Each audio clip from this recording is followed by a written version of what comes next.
فرعون جب ڈوبنے لگا، موسیٰ علیہ السلام اپنی قوم کو لے کر نکلے، راستہ ایک ہی ہے، اب اس راستے سے جب وہ نکل گیا، فرعون بھی نکلنا چاہا، اس کے بعد اللہ نے پکڑ لیا تو وہ کیا بولنے لگا؟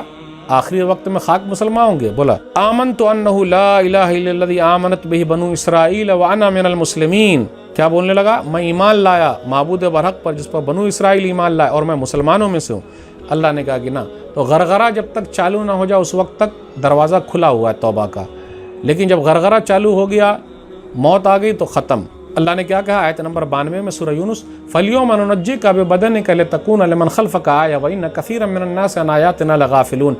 آج کے دن ہم تیرے بدن کو محفوظ رکھیں گے۔ کہا جاتا ہے آج بھی مصر کے اندر فرعون کی لاش موجود ہے، جو موسیٰ علیہ السلام کے زمانے کا فرعون ہے۔ 1899 عیسوی میں اس کی تحقیق ہوئی۔ ڈاکٹر مورس بکیل جو عیسائی تھے، انہوں نے تحقیق کی، اس ٹیم میں وہ شامل تھے کہ وہ لاش فرعون کی لاش ہے جو آج میوزیم میں ہے۔ اس کے بعد ڈاکٹر مورس بکیل مسلمان ہو گئے وہ لاش کو دیکھ کے ہی، کہ 1300 سال پہلے 1400 سال پہلے کہا دیا گیا ہے کہ اللہ نے کہا ہم تیرے بدن کو محفوظ رکھیں گے، دیکھو وہ بدن محفوظ ہے، وہ ایمان لے آئے۔ 50 سال کی عمر میں انہوں نے عربی زبان سیکھی اور مسلمان ہو گئے ڈاکٹر مورس بکیل، اور اس کے بعد انہوں نے ایک کتاب بھی لکھی ہے۔ تو یہ آج بھی موجود ہے مصر میں، جس کو بھی قرآن کے بارے میں پتہ کرنا ہو تو وہ چلا جائے مصر، فرعون کی لاش دیکھ لے اور ایک اللہ کو مان لے۔